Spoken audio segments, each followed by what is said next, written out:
Qatar में चल रहे फीफा 2022 वर्ल्ड कप में सऊदी अरब ने अर्जेंटीना को करारी हार दी, जिसके चलते सऊदी अरब में जश्न का माहौल है।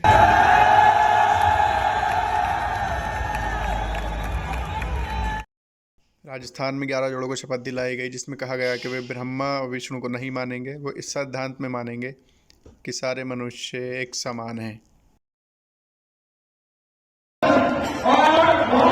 झूठा समझता हूँ मैं स्वाद कभी नहीं करूँगा तथा नहीं कभी पिंडदान करूँगा। मैं खुद धर्म के विरोध में कभी कोई बात नहीं करूँगा।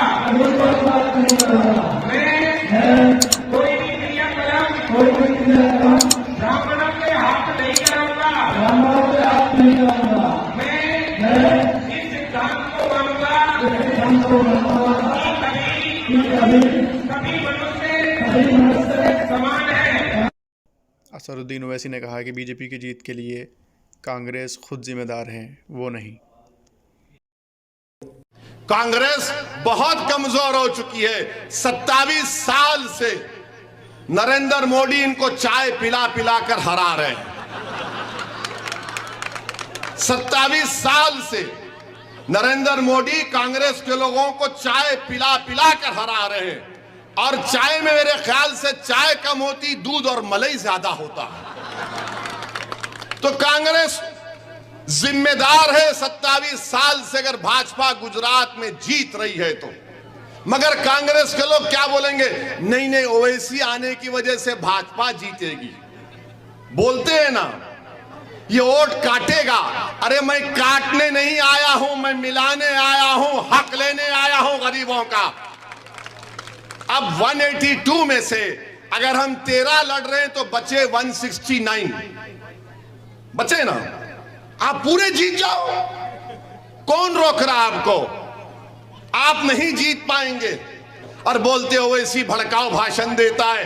अभी कोई मीडिया के लोग हमारे इंटरव्यू लेकर गए, बोले लोग आपको भड़काऊ भाईजान बोलते हैं। मैंने कहा भड़काऊ के तक समझ गया मैं, मगर अगर भाईजान बोलेंगे तो रिश्ता नाजुक हो जाएगा, याद रखना। मत बोलो, भड़काऊ कह दो। भाईजान बोलेंगे तो फिर हम घर में भाईजान किसको बोलते आपको नहीं मालूम। तो बोले क्या बोलते? मिला छोड़ दो, इसी पर बात ले लो, चले जाओ, वरना तुम तकलीफ हो जाएगी। ये भड़काओ भाईजान, क्या भड़काओ भाईजान है? सच्चाई को बयान करना, भारत के प्रधानमंत्री की गलतियों को दोहराना, उनके 15 लाख के वादे को झूठा बोलना भड़काऊ भाषण है। 15 लाख का वादा मोदी जी ने किया था, इसी गुजरात में बैठकर किया था कि पूरे ब्लैक मनी का पैसा आ जाएगा, भाइयों बहनों आपके अकाउंट में डाल दूंगा। 15 बेचारा गरीब खुश हो गया। अरे 15 लाख, पूरा गरीब। अरे 15 लाख, 15 पैसे नहीं आए उसके जनधन के अकाउंट में। वही 2000 आए, कभी 1500 आए, ले लो, ये कर लो। अब हम जब इसको बयान करते, कांग्रेस वालों को तकलीफ हो जाती है। हर कांग्रेसी बोलता है अरे ओवैसी तू इस तरह की तकरीर क्यों करता? अच्छा, इतनी देर से हम हमारा भाषण सुन रहे हैं, हम किसी के खिलाफ, किसी मजहब के खिलाफ बोले? किसी के खिलाफ नहीं बोलते।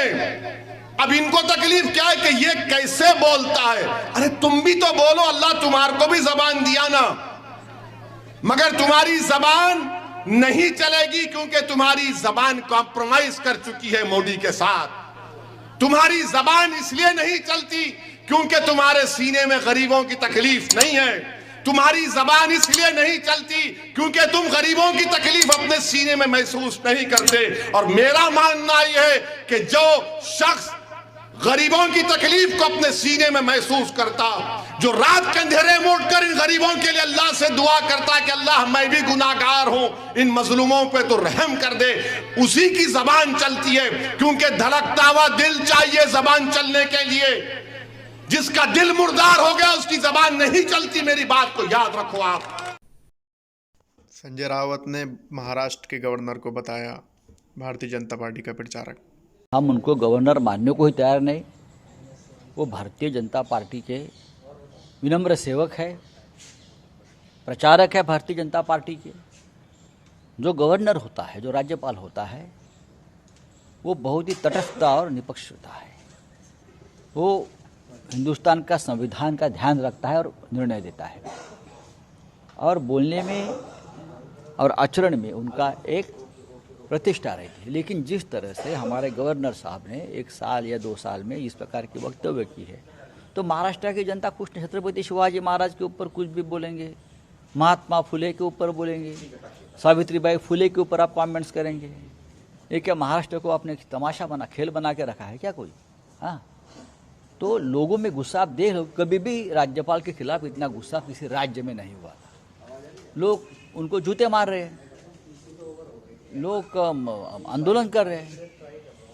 तो राज्यपाल पद की गरिमा खत्म हो गई है महाराष्ट्र में, इसलिए कि भारतीय जनता पार्टी ने राजभवन का अपना पार्टी का मुख्यालय बना लिया। ये कारण है उसका। दूसरी तरफ सर, एनसीपी के एमएलए हैं महेश तपासे, वो भी कह रहे हैं कि हम आज राष्ट्रपति को चिट्ठी लिखने जा रहे हैं, कह रहे हैं कि गवर्नर को अपनी जिम्मेदारी समझनी देखिए, चाहिए। ये सिर्फ हमारी भावना नहीं है, सरकार में जो बहुत से मंत्री और एमएलए है उनका भी राज्यपाल के बारे में यही भावना है, लेकिन वो खुलकर नहीं बोल रहे, यही भावना है।